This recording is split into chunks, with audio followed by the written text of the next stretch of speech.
चलिए दोस्तों, अब बात करते हैं क्वेश्चन नंबर 10। बुक का नाम है बालाजी, आंकिक प्रश्न सॉल्व करा रहा हूं। अध्याय 8 है, नाम है बल तथा गति के नियम। ये कुछ मात्रक लिखे हुए हैं, कुछ प्रतीक के मतलब लिखे हुए हैं, इनको जरूर एक बार स्टडी कर लीजिएगा। क्वेश्चन नंबर 10वां क्या कह रहा है, एक 5 किलो द्रव्यमान का पिंड, मास कितना दिया है इसमें, किलोग्राम मतलब मास की बात कर रहा है, मतलब द्रव्यमान की बात कर रहा है।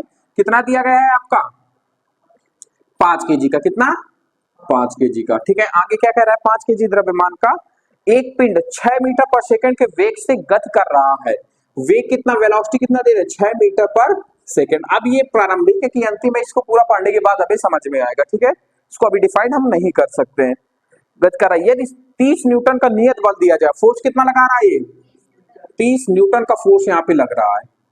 ठीक है, नियत बल दिया जाए, बल पिंड पर कार्य करे तो 4 सेकंड बाद इसका वेग क्या होगा, मतलब ये प्रारंभिक वेग है। इसके बाद मतलब हमें अंतिम वेग ज्ञात करना है। कौन सा वेग ज्ञात करना है, अंतिम वेग। समय कितना दिया गया है हमें, समय कितना है 4 सेकंड का समय है, 4 सेकंड का समय। और ये हमारा कौन सा हो जाएगा, प्रारंभिक वेग हो जाएगा। यहां तक समझ में। अब आपको एक चीज तो समझ में आना चाहिए, प्रारंभिक वेग है, अंतिम वेग निकालना है, समय दिया गया है, मतलब कहीं ना कहीं हमारे गति के समीकरण लगेंगे। और गति का प्रथम समीकरण होता है v बराबर u प्लस at। हमारे पास t है, हमारे पास अंतिम वेग है, हमारे पास प्रारंभिक वेग है, अंतिम वेग हमें निकालना है। इसमें एक राशि मिसिंग है, कौन सी, एक्सीलरेशन। वो हमें इसकी मात्रा इन दोनों के, हाँ, तो F बराबर क्या होता है आपका m इंटू ए।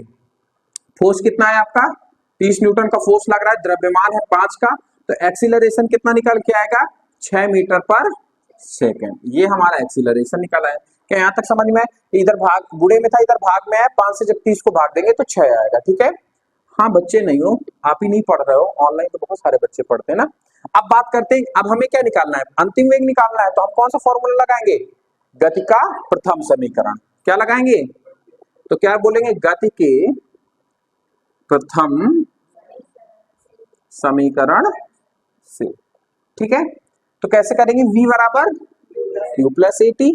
अंतिम वेग तो मुझे निकालना है, प्रारंभिक वेग कितना दिया गया है 6 मीटर पर सेकंड, एक्सीलरेशन हमने कितना दिया 6 मीटर पर सेकंड स्क्वायर, और टाइम कितना निकाला है हम लोगों ने 4।